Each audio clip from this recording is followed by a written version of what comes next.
ser un instrumento de Dios en este mundo, sea luz en medio de tinieblas. Amén. Quiero hablarles del Evangelio de Marcos, Marcos capítulo 1, versículo 1. Marcos era uno de los discípulos, era un discípulo del Señor, aunque no fue parte de uno de los 12 de Jesús. Él escribió el Evangelio de Marcos, que en realidad no se llamaba Marcos. ¿Cómo se llamaba? ¿Alguien que sepa? Juan Marcos. En realidad se llamaba Juan, solo que le pusieron Marcos, pues ya era conocido como Juan Marcos. Que este Evangelio de Marcos, muchos dicen, la mayoría de los teólogos, que son las palabras del apóstol Pedro. Que en realidad es el Evangelio de Pedro, solamente él escribió porque fue discípulo de Pedro. Es más, en Primera de Pedro, capítulo 5, versículo 13, Pedro lo menciona como un hijo espiritual a Juan Marcos. Le dice, él es mi hijo espiritual, recíbanlo. Y Marcos tuvo el privilegio un gran privilegio de trabajar y servir al lado del apóstol Pedro y del apóstol Pablo, nada más y nada menos. O sea, tuvo ese privilegio. Pedro lo acogió, fue un padre para él, pero también trabajó con el apóstol Pablo y tuvo ciertos inconvenientes. Le estoy haciendo un resumen del Evangelio de Marcos, o sea, de quién era Marcos, más que el Evangelio de Marcos. Su tío de Marcos, de Juan Marcos, era Bernabé. ¿Se acuerdan de Bernabé? Que era compañero del apóstol Pablo, que en realidad no se llamaba Bernabé, tenía otro nombre, era José, pero lo pusieron Bernabé porque Bernabé significa hijo de consolación. Era un hombre que consolaba, que ayudaba, que animaba, y era el tío de Juan Marcos. Marcos, la madre de Marcos, mencionada en Hechos, era una mujer acaudalada de dinero, que después lo busca, porque estoy haciendo un resumen tratando de recordar. ¿Se acuerdan cuando el apóstol Pedro estuvo en la cárcel y al otro día lo iban a condenar, probablemente a matar, a apedrear? Vino un ángel y lo sacó de la cárcel, ¿se acuerdan? Lo abrió y él cuando fue, ¿se acuerdan que fue una casa que estaban orando? Bueno, era la casa de mamá de Juan Marcos. La Biblia lo dice en Hechos, si no me equivoco, Hechos 12, después lo van a buscar. Entonces la mamá de Marcos era una mujer importante, o sea, de gran valor, porque ella daba su casa para el ministerio, para orar, para buscar de Dios, para los discipulados. Bienaventurados esas casas, sino que abren las puertas para el Evangelio. Entonces Juan Marcos era un hombre, pues, que estaba creciendo en el Señor, una madre piadosa, un tío dentro del liderazgo de la iglesia importante. Entonces, en una oportunidad lo llevaron de viajes de misiones a Marcos, ¿sí o no? Era Marcos, Pedro y Bernabé. Pero Marcos, cuando pensó que el ministerio era algo tranquilo, amor y paz, como se dice, pero cuando empezó a ponerse un poco feo la persecución, la burla, intentos de asesinatos, Marcos los abandona. Ni a mitad de camino, los abandona más, empezando, creo que habían pasado 2 ciudades y ahí se regresa Marcos. Bueno, al final Pablo continuó con Bernabé, volvieron a Jerusalén, dieron su informe y se quieren un segundo, pues vamos a volver de nuevo a las misiones, el segundo viaje misionero para confirmar a las iglesias que hemos abierto. Entonces Bernabé dijo, bueno, vamos a llevar a mi sobrino Juan Marcos. Y Pablo dijo, no, este se queda, porque este abandona la obra, no está preparado, ¿sí? Él tiene que quedarse. Y Bernabé decía, no, hay que llevarlo porque él es un hombre, hay que darle una oportunidad, si no a la gente se le da otra oportunidad. Pero Pablo tenía otra postura. Pablo decía, no podemos llevar a gente que todavía no está preparada, ¿sí? Es quemarlo quizás. Bueno, estoy pensando más o menos el corazón de Pablo, pues él decía, no hay que llevarlo, y Bernabé que hay que llevarlo, que no hay que llevarlo, y empezaron ese problema, que la Biblia dice que fue tan fuerte. Cuando vean que hay discusiones en la época de la iglesia primitiva, imagínate nosotros.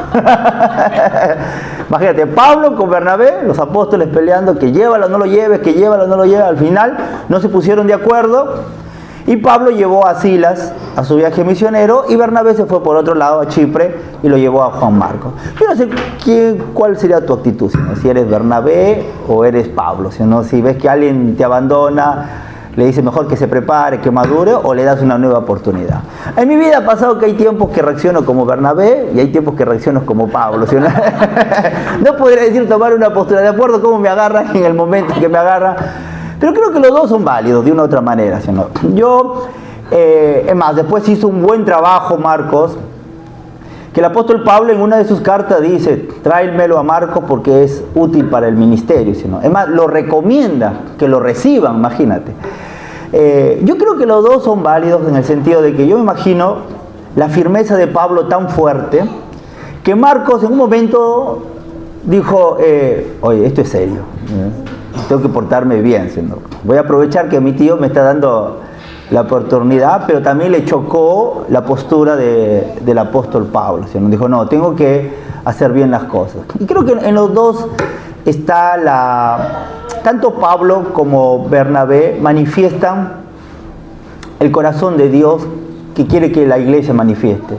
La firmeza ante el pecado, ante la inmadurez también, pero también la consolación y la restauración de Bernabé, ¿no? La iglesia debe trabajar de esas dos formas. A veces no podemos, ¿no? Hay iglesias que se enfocan mucho en la dureza, otros se van al otro extremo, ¿sí? Pero en realidad tiene que ir de las dos manos. Son dos pilares que debemos, si bien hablar con la verdad, con la autoridad de Dios, pero también restaurarlos, ¿sí? No dejarlos abandonados. Y al final le dieron la oportunidad y Marcos fue un hombre que, bueno, terminó sirviendo al Señor y terminó escribiendo uno de los evangelios más bonitos que hay, ¿no? El Evangelio de Marcos. De los 4 evangelios, bueno, yo lo he leído todo el tiempo. ¿Cuántas veces le habré leído? Muchas veces. Yo, por ejemplo, por lo general, no digo siempre, los evangelios los leo casi siempre. Si termino Mateo, Marcos, Lucas, Juan, termino Marcos, Evangelio, Lucas, Juan. Es que quiero especializarme en Jesús. La Biblia dice que leer la Biblia, si meditarás la Biblia de día y de noche, todo lo que hagas te saldrá bien. ¿Ustedes quieren que todo les salga bien? Lean la Biblia al empezar y al acostarse, 2 veces por día, Señor. Y mediten en eso de día y de noche y todo les saldrá bien. Entonces en las mañanas por lo general leo algún libro de la Biblia, Hechos o algo del Antiguo Testamento, y en las noches siempre el Evangelio. Siempre, es algo ya muy hábito en mi vida. Y el Evangelio de Marcos me apasiona, porque es un Evangelio que va directo al grano. Y como soy así, me gusta ir directo al grano, entonces no habla, por ejemplo, de la genealogía de Jesús como Lucas o Mateo, sino que ya presenta a un Jesús adulto, haciendo cosas, sanando, liberando, predicando la palabra, eligiendo a los apóstoles. Hay una tradición, un pensamiento de la iglesia, de los padres de la iglesia, que por ejemplo en Apocalipsis hay una parte donde se presenta un ser con 4 caras, y muchos dicen que esas 4 caras representan los 4 evangelios. Por ejemplo, esas 4 caras eran la de un hombre, la de un buey, la de un león y la de un águila. En Mateo representa la de león, porque presenta a Jesús como rey, ¿no? El león es el rey de la selva, como se. Después está la cara del hombre, que representa el Evangelio de Lucas, porque Lucas presenta constantemente a Jesús como el Hijo del Hombre, que había una profecía en Ezequiel acerca de eso, y en Daniel también se lo menciona. Después está el Evangelio de Juan, que presenta a Jesús como el Hijo de Dios, que representa el rostro del águila. El águila está en las alturas, y representan como el Hijo de Dios, porque Dios está en las alturas y todo eso. Pero el becerro o el buey representa el Evangelio de Marcos, porque el Evangelio de Marcos presenta a Jesús como siervo. Por eso me encanta, porque si vemos a ver a Jesús en cada evangelio, Marcos ve a Jesús como un siervo, todo el tiempo sirviendo. Entonces este evangelio es extraordinario, porque si alguien quiere aprender a servir, lea el Evangelio de Marcos, porque mostramos mucho el corazón de Dios. El Evangelio de Marcos habla muy poco de las enseñanzas con respecto al Evangelio de Mateo. Se enfoca más en los hechos, en los milagros, en la misericordia, en la bondad. Ese es su enfoque de Marcos. Dicho sea de paso, el Evangelio de Marcos fue escrito para el imperio, para los romanos. Pero el versículo 1 empieza de esta manera. A mí me gusta hacer estudios de Evangelio de Marcos, pero hoy voy a predicar solamente un versículo, el versículo 1. La próxima que me invita voy a predicar el versículo 2. ¿Amén? Ya, pero hoy solamente el versículo 1. Dice, el principio, Marcos 1, escuchen, dice, 1:1, dice, el principio del Evangelio de Jesucristo, Hijo de Dios, como está escrito, hasta ahí nomás, porque es el versículo 1. Principio del Evangelio de Jesucristo, Hijo de Dios. Amén. Ahora, toda una gran historia tiene un principio, ¿sí, no? Y dice el principio del Evangelio. Ahora, ¿qué significa Evangelio? Porque hablábamos en estos días, obviamente con respecto al matrimonio, que hay un problema acerca del matrimonio, es que se introduce la cultura y se mezcla con las cosas del matrimonio, con las cosas de Dios, ¿no? Y ahí haces una mezcla, un combinado, y no hay efectividad. Así también el Evangelio. Hoy en día la mayoría de los cristianos, creo yo, es mi pensamiento, no entienden a profundidad lo que es el Evangelio. Hay un Evangelio completamente distorsionado y necesitamos entender realmente qué significa Evangelio. ¿A qué se refiere Evangelio? Algunos, cuando le vuelvas a la calle y le dices qué es Evangelio, no tienen ni idea de lo que es. Otros lo relacionan a los 4 libros, Mateo, Marcos, Lucas, Juan, pero en realidad no es eso. ¿Han escuchado esa palabra, oye, tú eres evangélico? ¿No? Que en realidad, dicen, no, yo no soy evangélico. En realidad, nosotros somos cristianos. Se le llama evangélicos porque alguien que anuncia el Evangelio. Si alguien te dice, yo no soy evangélico, está diciendo, yo no anuncio el Evangelio de Cristo, que es un poco grave porque no lo entiende. Pero la palabra evangelio significa buenas noticias, significa buenas nuevas, significa un mensaje gozoso. La mejor noticia que tú puedes haber recibido. ¿Alguna vez recibieron una noticia tan buena que lloraron de alegría? Y dijeron, wow, por ejemplo, una buena noticia fue cuando nació mi primer hijo, ¿sí? Para mí fue algo alegre, muy emocionante para mí, y otro tipo de noticias más. Es la mejor noticia que podemos haber recibido. Estaba viendo el último, lo que cantaron, Jesús es mi esperanza, ¿así es la canción? Mi esperanza está en Jesús. Y yo decía, qué grande es el Espíritu Santo. Y justo estoy predicando algo así, y justo me pone la canción. Y yo no me he puesto de acuerdo con Rodrigo. Pero esa es la mejor noticia que podemos entender, que Jesús vino por nosotros. Y yo quisiera profundizar a esto. Ahora, la mayoría de palabras que están en la Biblia no fueron inventadas por el cristianismo. Por ejemplo, la palabra apóstol ya era un lenguaje muy común. Por eso Jesús le decía, ustedes serán mis apóstoles. Apóstoles significa alguien que es enviado, que alguien que ha sido enviado, que se usaba mucho antes de que fuera escrita la Biblia, específicamente cuando el imperio griego con Alejandro Magno, él mandaba a sus apóstoles. Los apóstoles eran representantes del reino griego. Y la palabra evangelio era una palabra que se conocía, que no era ajeno, ya lo conocía la gente. Y hay que recordar que cuando él escribe, Marcos escribe a los romanos, en Roma había cristianos que eran judíos, que se habían convertido al cristianismo, y habían romanos, que lo llaman los gentiles, que se habían escrito. Ambos sabían lo que significaba la palabra evangelio, no como nosotros que lo estamos distorsionando, se lo vemos como una religión o un libro. No, ellos ya entendían. Por eso cuando uno lee el Evangelio de Marcos, él no dice, mira mis hermanos, el Evangelio que quiere decir esto, no dice eso, sino él directamente manda la palabra Evangelio porque ya sabían. Por ejemplo, en el Antiguo Testamento, la palabra Evangelio, los judíos lo relacionaban con Isaías 40. Vamos a leer los más 2 versículos, vamos todos a Isaías 40, versículo 9 y 10. Dice la palabra del Señor, Isaías 40,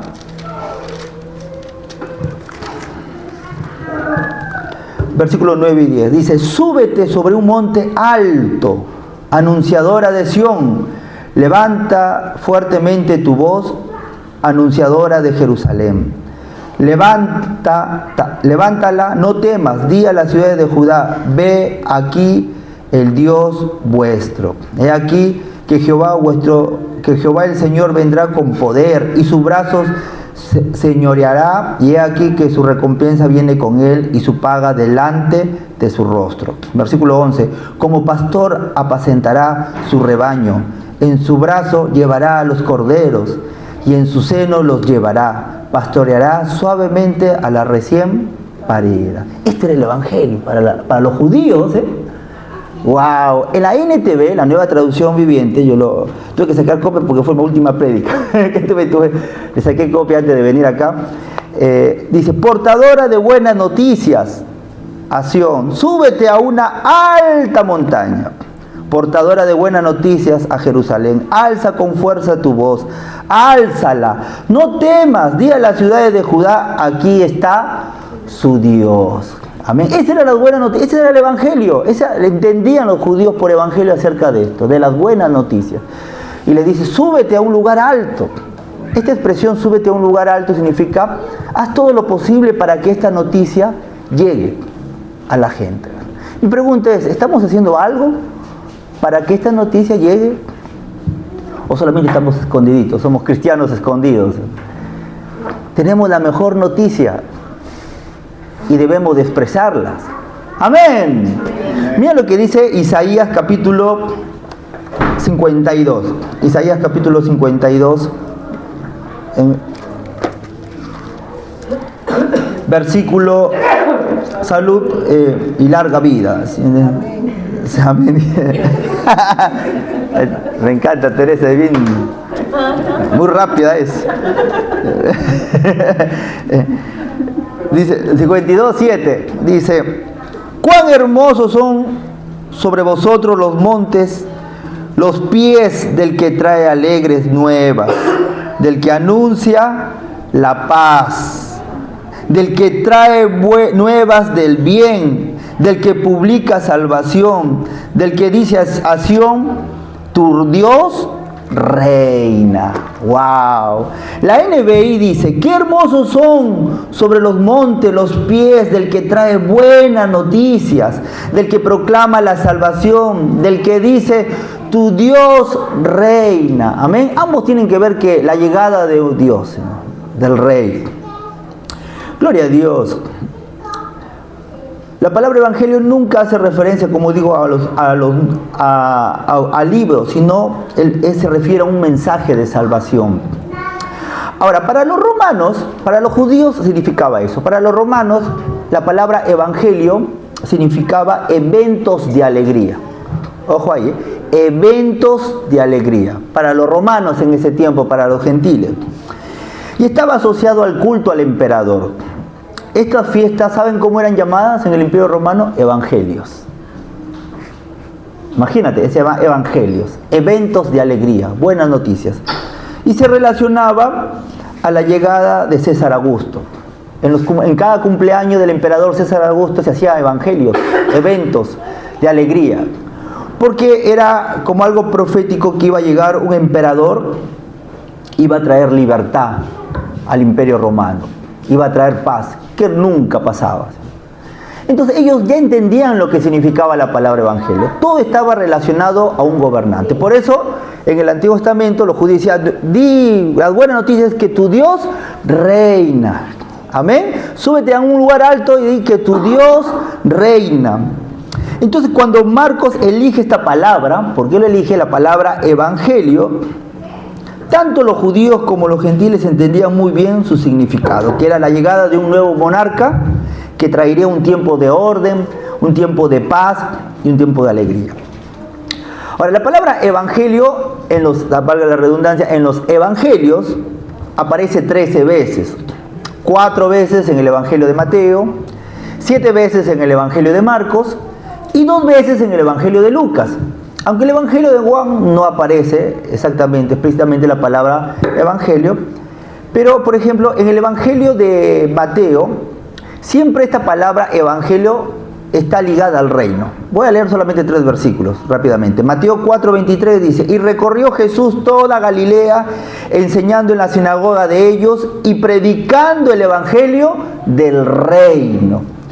Mateo 9:35, Recorría Jesús todas las ciudades y aldeas, enseñando en la sinagoga de ellos y predicando el evangelio del reino. Mateo 24, 14. Y será predicado este evangelio del reino en todo el mundo para testimonio a todas las naciones, y entonces vendrá el fin. El evangelio del reino hace alusión a un gobierno y a un nuevo reinado. Amén, gloria a Dios. Qué hermoso, ¿sí? Era un decreto el evangelio, la palabra del evangelio. Era una noticia, porque los romanos entendían como un decreto. Un decreto: va a venir un rey y va a haber eventos de alegría, traerá salvación, traerá paz, traerá alegría, estabilidad. Los romanos, los gentiles entendían eso. Entonces, cuando Marcos usa la palabra evangelio, ellos ya entendían que venía un nuevo rey. Pero no era cualquier rey, era el Rey de Reyes y Señor de Señores. Amén. Amén. Ahora, sin embargo, este evangelio que Marcos anuncia y los apóstoles era el verdadero evangelio, porque existe un evangelio falso. Y el apóstol Pablo lo escribe en Gálatas capítulo 1. Mira, vamos a Gálatas capítulo 1. Todavía estoy en la introducción, como dice Jaime, ¿eh? Así que no se emocionen, ¿eh? Gálatas capítulo 1. Gálatas capítulo 1, versículos 6 al 9. Dice las escrituras, Gálatas capítulo 1, versículos del 6 al 9. Gloria a Dios. Gálatas 1 del 6 al 9. Dice, mira lo que dice el apóstol San Pablo a la carta de los Gálatas. Estoy maravillado de que tan pronto os hayáis alejado del que os llamó por la gracia de Cristo para seguir un evangelio diferente. No que haya otro, sino que haya algunos que os perturban y quieren pervertir el evangelio de Cristo. Mas aún nosotros, o un ángel del cielo, os anunciare otro evangelio diferente del que hemos anunciado, sea, dice la Biblia, anatema. Como antes hemos dicho, también ahora lo repito: si alguno os predica diferente evangelio del que habéis recibido, sea anatema. La palabra anatema significa maldición. Significa, gracias, un papelito me puedes traer. Significa que estén bajo maldición. Ahora la Biblia dice, ojo, que el evangelio también hay evangelios falsos, anuncios falsos, enseñanzas falsas. Y otros dicen, hay evangelios que se pervierten, que se contaminan.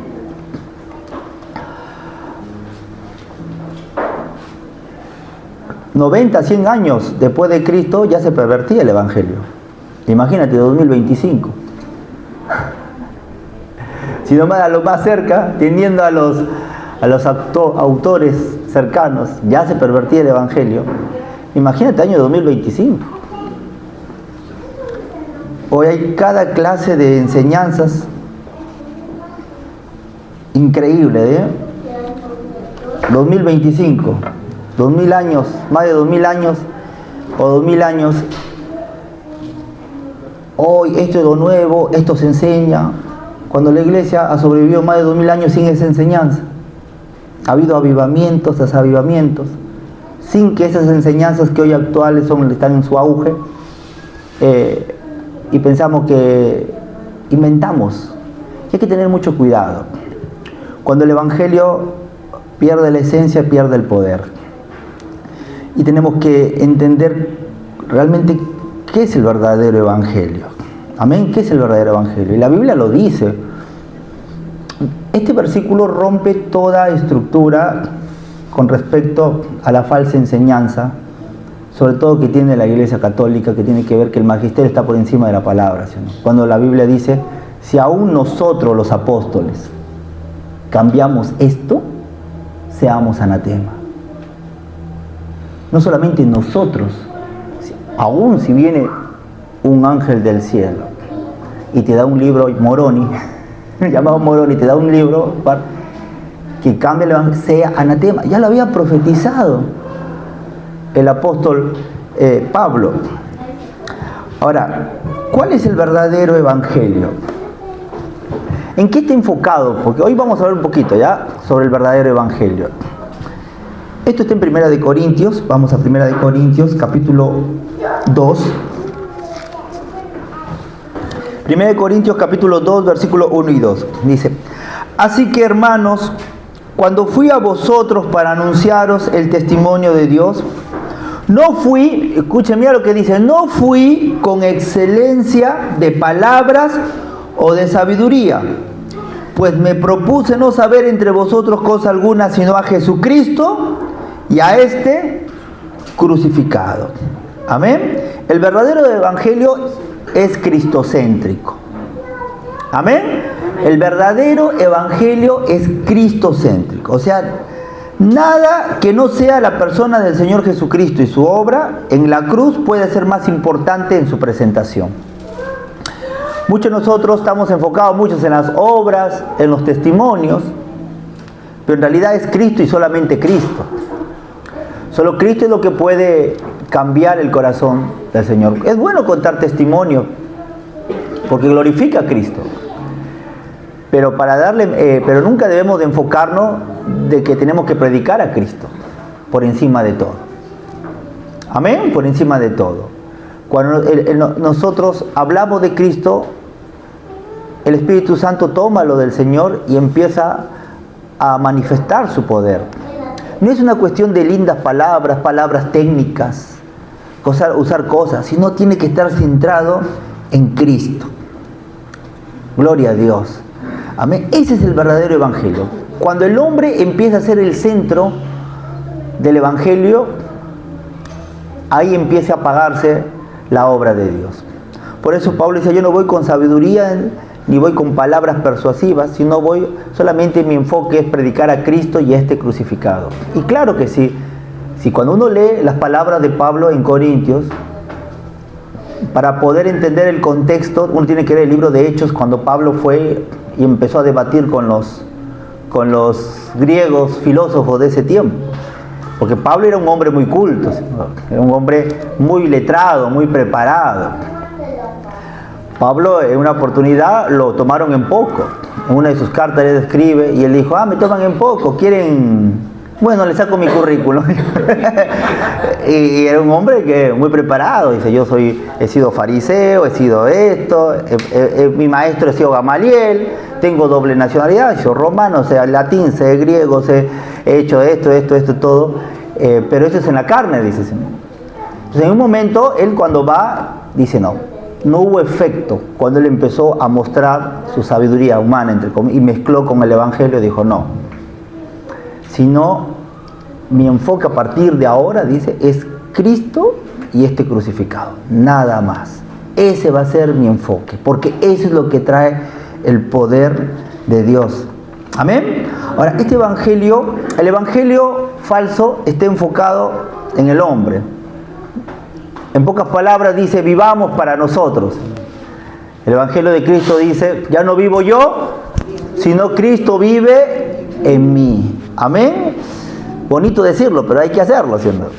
Ya no vivo yo, sino Cristo vive en mí. Ustedes saben que la palabra siervo significa esclavo, ¿cierto? Hoy día no entendemos mucho lo que es la esclavitud, aunque lo hemos estudiado por historia. Pero un esclavo no hace todo lo que hace su señor. No tiene derechos. El verdadero esclavo en ese tiempo... Ahora, la palabra esclavo está relacionado con un esclavo que era libre y que decide quedarse con su señor por amor. Porque habían momentos, algunas excepciones, donde el esclavo era libre, ¿no? Por un acontecimiento pasaba algo, entonces le decían: ¿te quieres quedar o te quieres ir? No, me quedo por amor, ¿no? Porque este es buen Señor. Y no tenemos un Señor, ¿cómo no vamos a ser esclavos del gran Dios? Tan amoroso, tan piadoso, que dice: yo solamente tengo pensamientos de bien y no de mal. tus caminos son pequeñitos al lado mío, son grandes, son magníficos, aunque al principio no se parecen buenos, pero al final siempre da para beneficio de nosotros y para la gloria suya. Amén. Entonces hay que tener mucho cuidado. El evangelio falso está todo para uno de nosotros. Vivamos para nosotros. Busquemos experiencias. Si me hace bien, voy. Es un evangelio centrado en el hombre y promete al hombre lo que Dios le dará, lo que necesita para hacer su vida. Ese es el evangelio falso. Tú pídele esto para que Dios te dé. ¿Qué te gusta? Quiero esto. Pídele a Dios. O sea, al final no vivimos para nosotros, no vivimos para Dios. El verdadero evangelio dice: Señor, hágase tu voluntad. Amén. Señor, haz tu voluntad, porque sabemos que su voluntad es mejor que la de nosotros.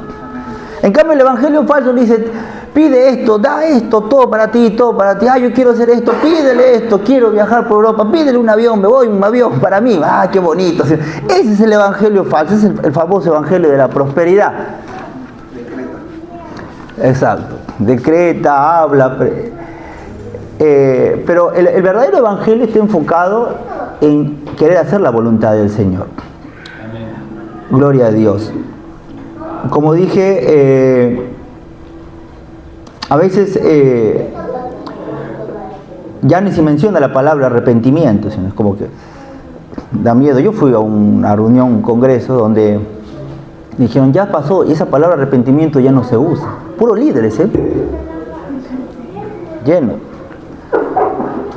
Y dije: ya me voy, pero estaba lleno. Me voy, y estaba adelante encima.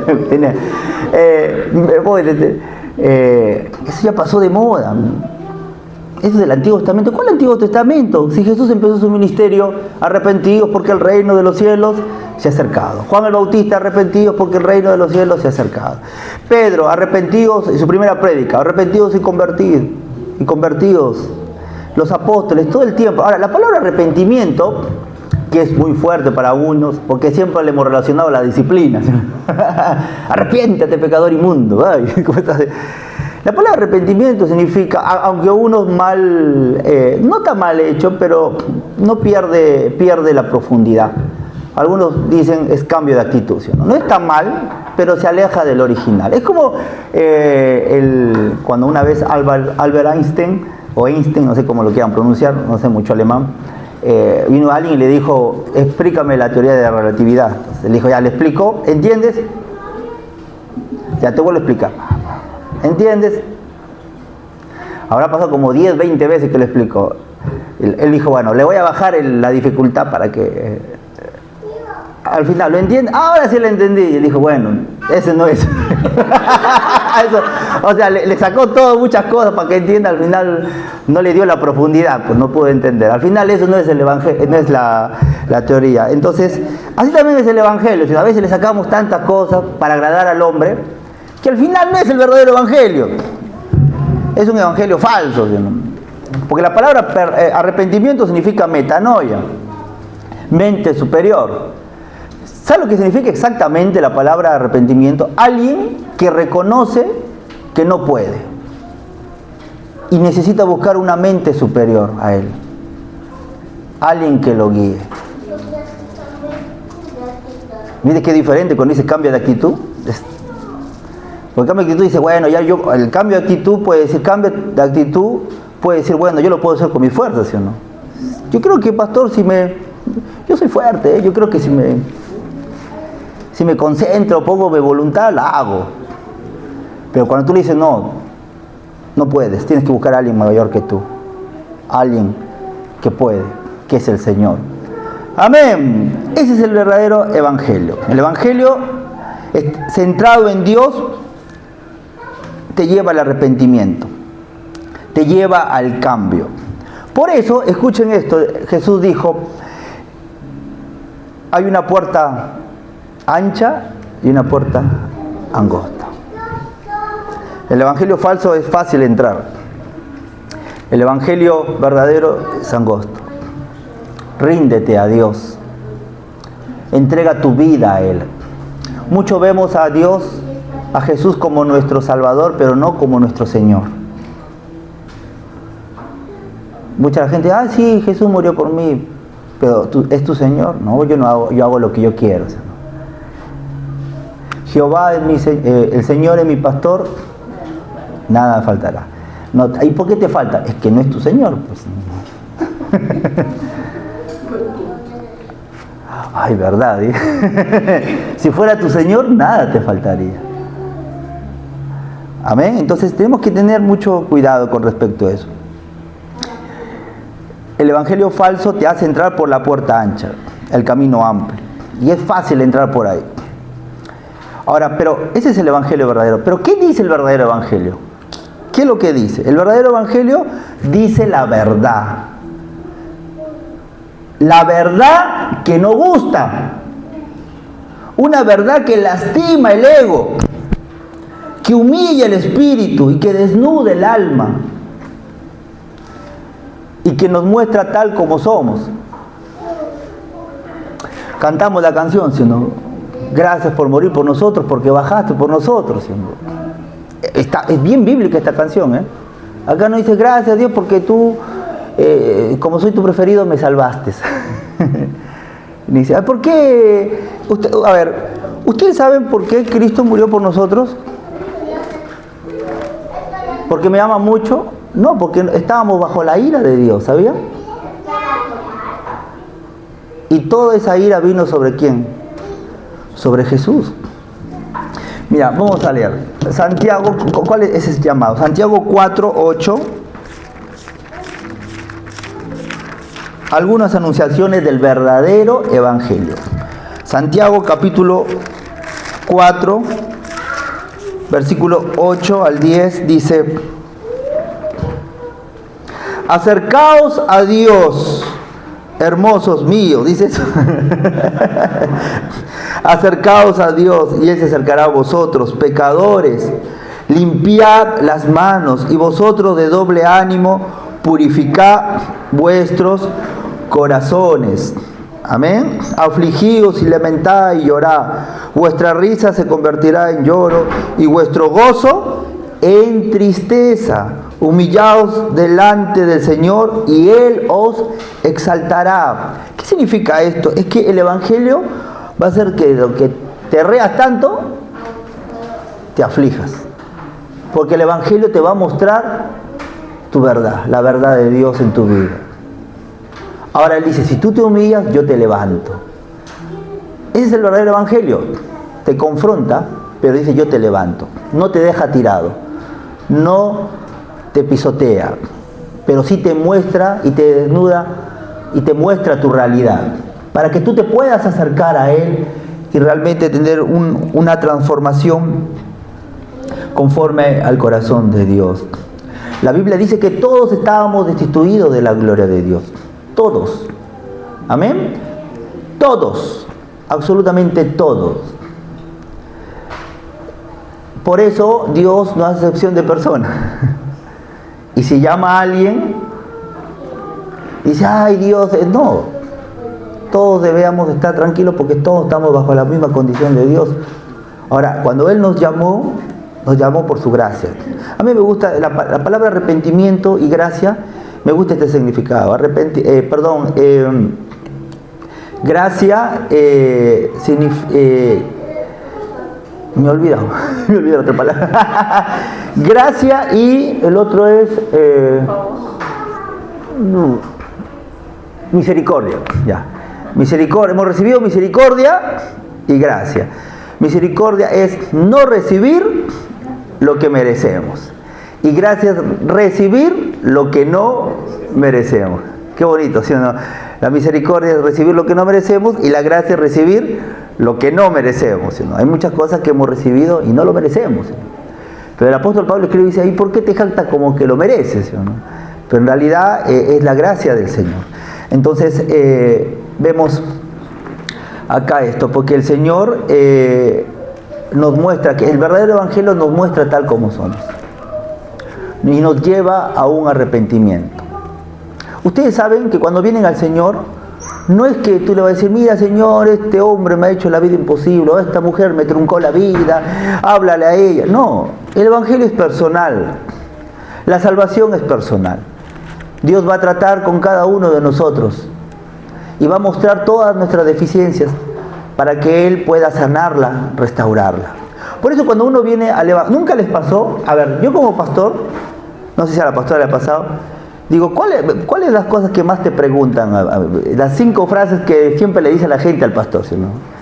Y sobre todo a mí me preguntan, pastor, ¿por qué desde que me acerqué al Señor todo me va mal? ¿Alguien ha pasado por eso? ¿Sí o no? ¿Alguien ha pasado? Todo me va mal. Es que, ¿sabes lo que pasa? No es que te va mal, es que el Señor tira todo lo que no es de Él. Porque cuando tú te acercas a Dios, tu vida, a ver, la Biblia dice, hay una parábola donde dice, uno está fundado sobre la roca y el otra casa sobre la arena. Ya, cuando nos acercamos a Dios, casi toda nuestra vida está fundamentada sobre la arena y no sobre la roca, antes de acercarnos a Dios. Entonces la Biblia dice, vinieron vientos, soplos, tormentas, y se tiró todo. ¿Sabe quién estaba soplando? Dios. Para evidenciar en dónde estás parado, cómo son tus motivaciones. Entonces, la mayoría de gente cuando viene a Dios, toda su vida, su relación, su economía, todo está fundada sobre la arena. Y el Señor dice, preferí que caiga ahora que caiga más adelante, Señor. Así que mejor lo tumbo ahora, digo. Y uno llora, ay, ¿por qué me pasa esto? Señor? Mis amigos, que eran mis amigos, ahora me han dejado por seguir a Cristo. ¿Por qué me va mal? No es que está mal, no eran tus verdaderos amigos. Amén. ¿Cuántos me están entendiendo? Amén. Entonces, ahora, el Evangelio nunca nos dice que todos somos hijos de Dios, porque la gente dice todos somos hijos de Dios. En realidad eso es una gran mentira, porque yo les voy a mostrar bíblicamente que nunca dice eso en la Biblia. Y no les voy a mostrar cómo se llama Juan 1:12, porque ese es fácil. Más a todos los que recibieron y a los que creen que su nombre se le dio potestad de ser hechos hijos de Dios. No es por voluntad, que dice, de carne, o sea, no es hereditario, no es por obras, no es por voluntad de sangre, o sea, tampoco es hereditario, sino es voluntad de ¿quién? De Dios. Amén. Pero en Efesios capítulo 2, vamos a leer Efesios capítulo 2.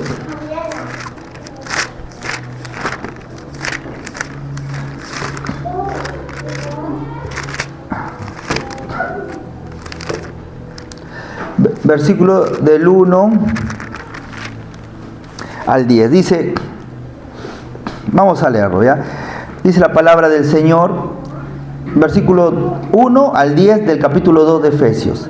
Dice, y Él os dio vida a vosotros cuando estabais muertos en vuestros delitos y pecados. Mira lo que dice, Dios nos dio vida cuando estábamos muertos en delitos y pecados. Versículo 2, en los cuales anduvisteis en otro tiempo, siguiendo la corriente de este mundo, conforme al príncipe de la potestad del aire, el espíritu que ahora opera en los hijos de desobediencia, entre los cuales también todos nosotros vivimos en otro tiempo, en los deseos de nuestra carne, haciendo la voluntad de la carne y de los pensamientos, y éramos por naturaleza, ¿qué dice? Hijos de ira. Wow. Ahora les explico esta expresión, hijos de ira, lo mismo que lo demás. Dice, estaban perdidos bajo el yugo del príncipe de la potestad del aire, que es uno de los nombres de Satanás. No es que uno ha invocado al diablo, sino el mismo sistema está hecha por el mismo demonio. Y muchas veces seguimos ese sistema, lo que hablaba mi hermano Jaime, pues, lo que él hizo la introducción, y metemos eso a la iglesia. Y lamentablemente ese evangelio falso entra a la iglesia, hace una mezcla de las cosas de Dios con las cosas del mundo. Y la Biblia dice, ustedes eran hijos de ira.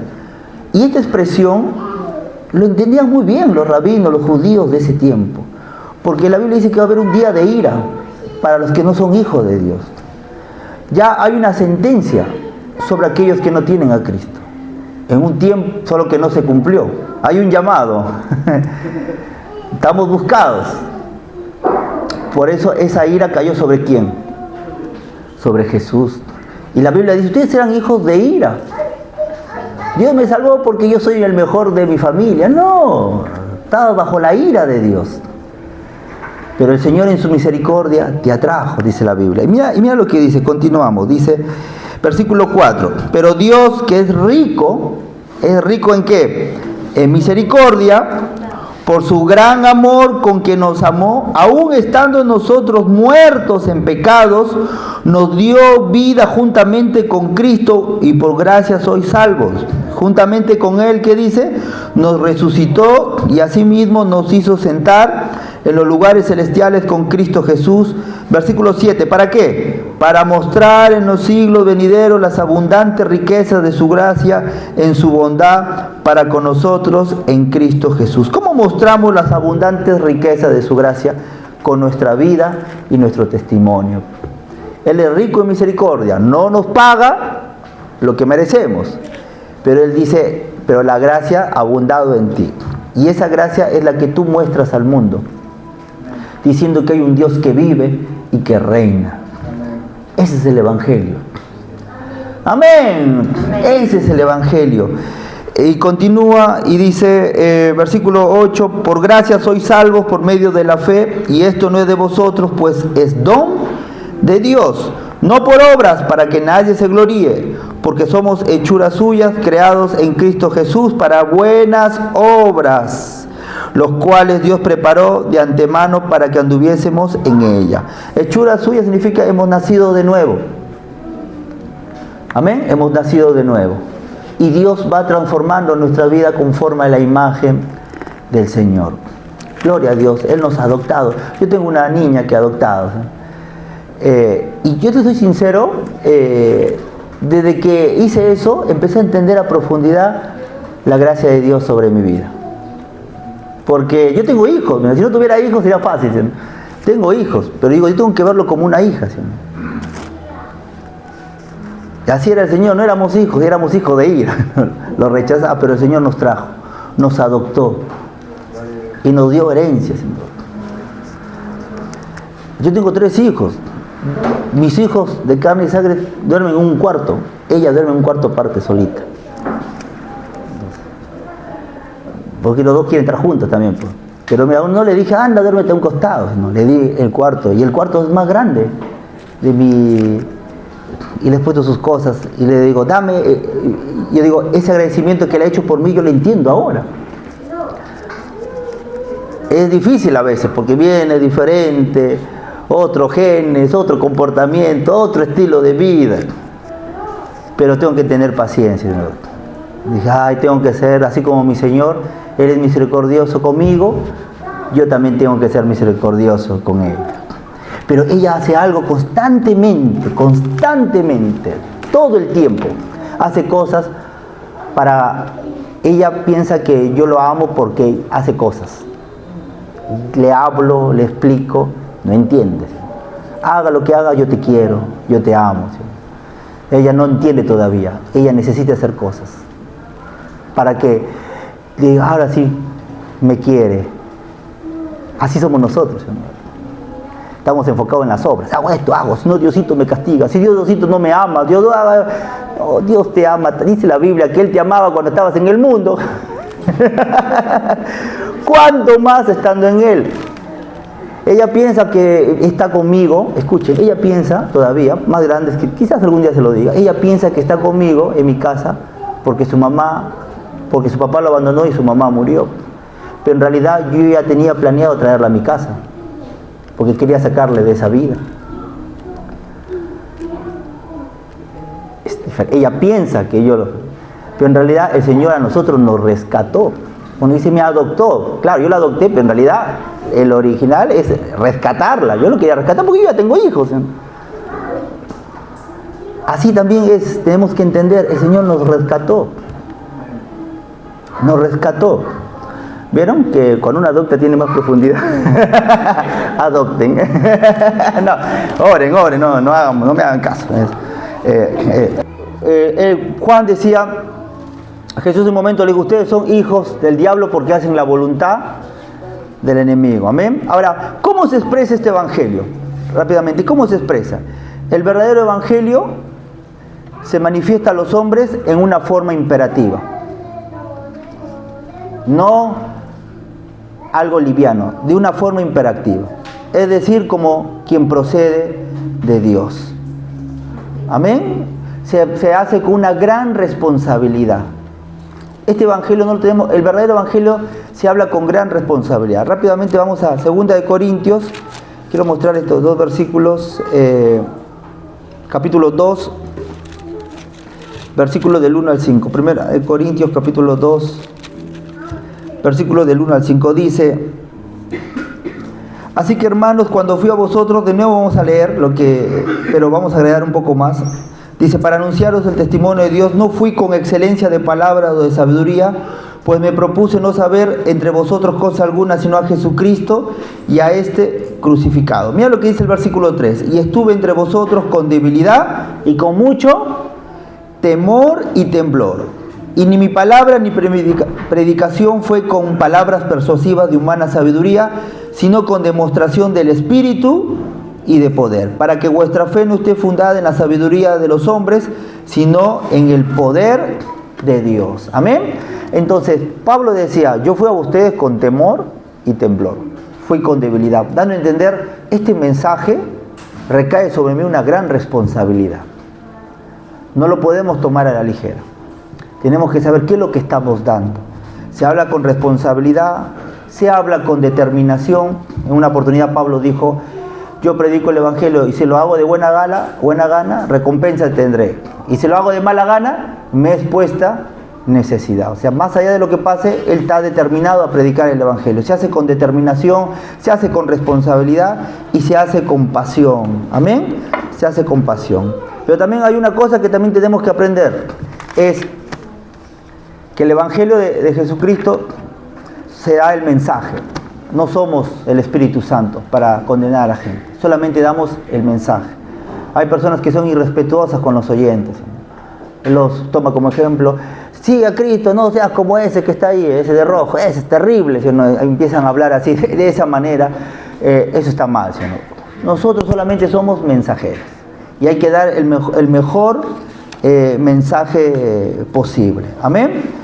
Porque ahora, para ir terminando, a ver, volvamos a Marcos 1. Solo un versículo hemos estudiado. Marcos 1.